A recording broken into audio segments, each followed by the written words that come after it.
Greetings, fans of the Supreme Duo channel. Chapter here, and welcome to a new segment I'm going to be adding.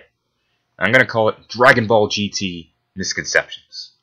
To explain this series, I'll take common misconceptions from Dragon Ball GT and then debunk it by actually watching the series and using statements and feats that support my point.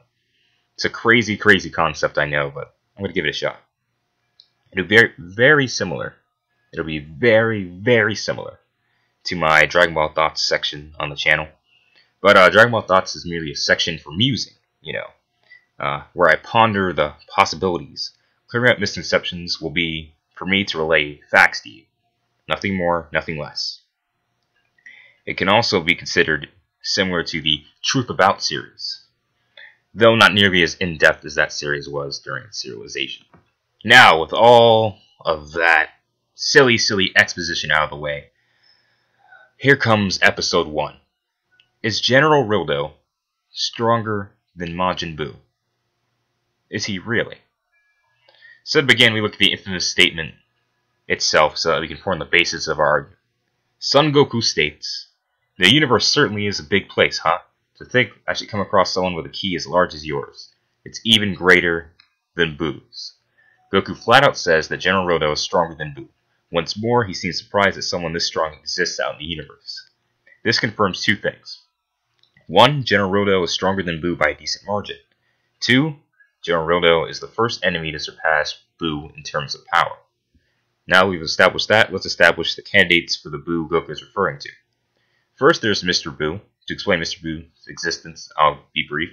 During the Buu saga, we initially meet Fat Buu, and then Fat Buu gets angry and spits out his evil half, and he becomes all good.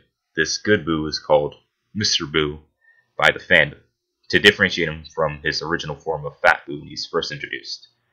So, not to be too confusing, Mr. Buu is the Buu who spent 15 years alongside the Z Fighters. After Mr. Buu, we have Kid Buu.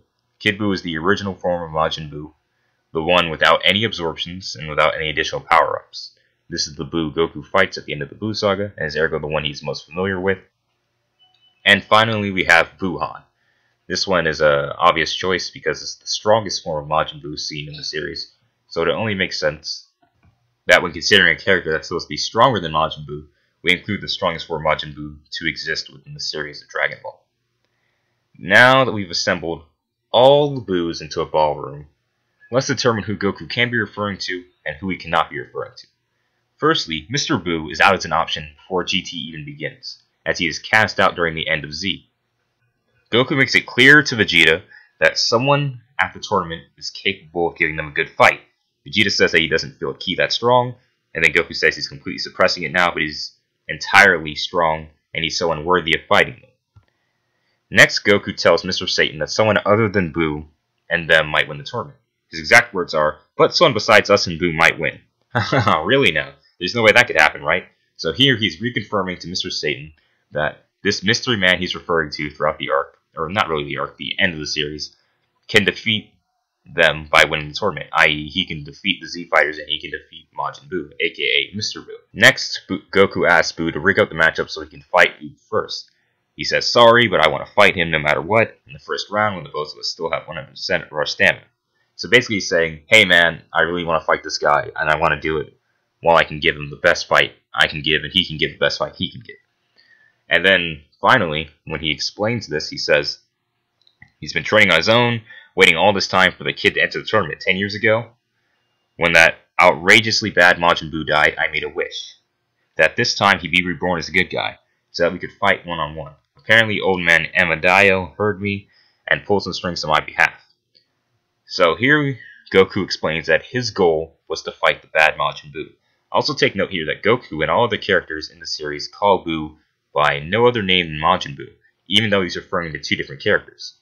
He's referring to Kid Buu with the statement, not Mr. Buu, yet he still uses the statement Majin Buu.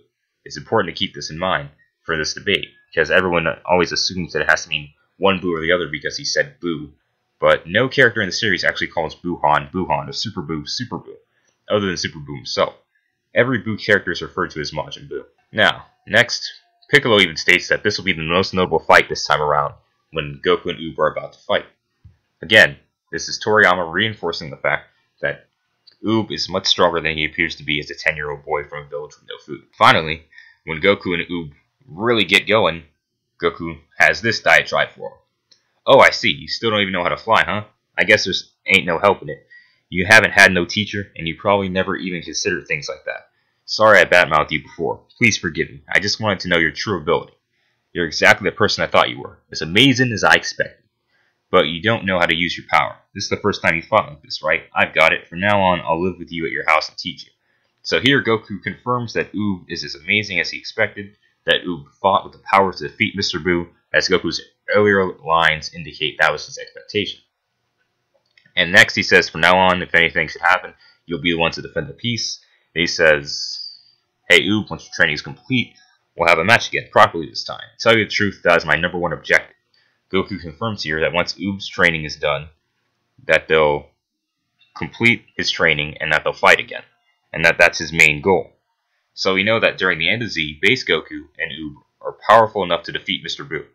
Now, why does this matter? I'll explain in a second. Just keep in mind for now that base Goku at the end of Z and Kid Oob are both stronger than Mr. Boo. Now we can eliminate Kid Boo in the same instance as well. Oob has the power of Kid Boo within him. This is supported by all of Goku's lines saying that Oob is as strong as he expected. Just that he can't use his power very well, and that he will train when he use that power. Well, Goku does just that at the start of GT. So, Dende says to Goku, then that's it. Oob-san's graduation ceremony? This wasn't a graduation ceremony or anything as extravagant as that. I just wanted to fight Oob all out for once. So Oob has graduated. We now know that base Goku at the start of GT and Oob are both at least as strong as Kid Boo, as they've achieved their goal of Oob being able to use all of his power and have finally had an all-out fight after the 5 years of training they did after the end of Z. But what does this really mean? This means that any character that's stronger than base Goku before the fight with General Rilldo is stronger than both Kid Boo and Mr. Boo. But when was anyone stronger than base GT Goku? Well, if you've actually watched the series, he's surpassed quite a few times in the very beginning. The first time is during his fight against Regic, or Legic in the dub, where he's knocked around and then he turns SSJ, completely turning the tide of the fight in his favor. This fight is recorded by Goku's companion Gil, or Giru in the dub, who registers Goku's power in his database.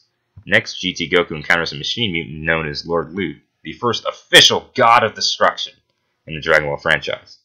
Goku is weaker than him in base, but overpowers him as a Super Saiyan until he reaches his 3rd level, where he and Pan have to exploit a weak point to defeat him. This fight, as well, is recorded by Gil, and it's also viewed by Dr. Mew, important for later. Now I'll explain its importance. When they arrive on M2, the planet where Goku fights General Rilld, Gil gives all the data of Goku's fights to the Sigma Force.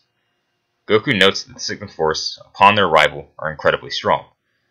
Goku says to Pan and Trunks, watch yourselves, Pan, Trunks. These guys ain't pushovers. I said it's an incredible key. It's a strange key, but its power is awesome. Now, after they all tank an attack from the Sigma Force, Goku claims that it's been a long time since he's met someone as strong as the Sigma Force. You guys are awesome, huh? It's been a long time since I met anybody as awesome as you. So GT Goku has placed them on the same level as the last enemy he faced. And the last awesome opponent Goku faces in GT before the Sigma Force is Rilldo. So Goku is saying that the Sigma Force, when he initially fights them, are as strong as Lord Rilldo, someone who he had to fight as a Super Saiyan before. So this indicates a massive increase in Goku's base strength between the fight with Rilldo and the fight with the Sigma Force. Now, this may sound odd to you. When did he have time to get stronger? Well, if you look at the timeline for Dragon Ball GT done by Herms, you can see that there's a 4-month break between the fight with Rilldo and the fight with the Sigma Force.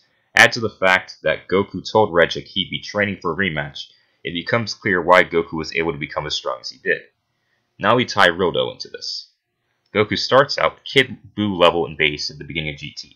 His base form is beaten by Regic, Cardinal Muchi Muchi, and Lord Rilldo. He trains for 4 months, growing stronger, and then he defeats characters as strong as Lord Rilldo in his base form. Then he fights Rilldo, and it's only when fighting Rilldo that he says his opponent is stronger than Boo. If he was referring to Kid Boo, why didn't he mention Regic, Muchi, or Rilldo? The simple fact is he can't be referring to Kid Boo. He had to be referring to Boo-Han, the only Boo strong enough to still be relevant. It is impossible to include Mr. Boo because he surpassed Mr. Boo at the end of Z. It can't be Kid Boo because he never says the line to any of the characters stronger than Kid Boo, and he himself surpasses the Kid Boo level of power before he even fights Rilldo. The only logical conclusion is that Goku must be referring to the strongest Boo, Buuhan. And this is obvious considering how outclassed Kid Buu and Mr. Buu were by the time Goku finally made this statement.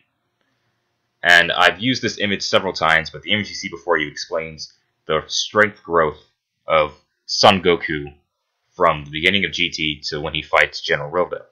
And seeing that, it's obvious that the only way this strength gap makes any sense is if Goku's referring to Buuhan when he says that Rilldo is stronger than Buu. Alright, anyone trying to say that General Rilldo is weaker than Buuhan or is only stronger than Kid Buu or Mr. Buu is clearly downplaying Dragon Ball GT or has never watched the Japanese sub. Because as I just explained, the only logical conclusion is that it must be referring to Buuhan. And this means that every character in Dragon Ball GT who surpasses General Rilldo is also stronger than Buuhan. And that arguing against this is basically arguing against objective fact. So I'm hoping no one in the comment section will try to debate this. But if you're willing, I'm willing, as always. So, I'd like to thank you all for watching this video. I hope you enjoyed it. And I hope you enjoyed it. The only logical conclusion is that Goku's referring to the strongest Buu, Buuhan, and that it's obvious that Kid Buu and Mr. Buu were outclassed. I hope you guys liked this, because it's the first of many misconceptions I'm going to be debunking next year in 2018. And I hope you guys are ready for it. Remember to like this video to keep the GT vibes flowing, share it around to stop misinformation about the strength of one of GT's coolest characters, comment below to congratulate me on informing the masses, and if you're new, subscribe. Channel's just taken off. I'm excited to keep making videos with victory for you guys, excited for the podcast we're having 100 subscribers, and eager to continue making content. Next misconception will be about the massive linking of Vegito from the Buu side. And that's going to be fun all on its own. But there's a ton of videos planned. They'll be released very soon. And I hope you guys are ready for it, because I sure am. But remember to have a great day, and that Dragon Ball GT is infinitely better than Dragon Ball Super. After all, Universe 3 is nothing more than a big machine mutant ripoff. Catch you guys later.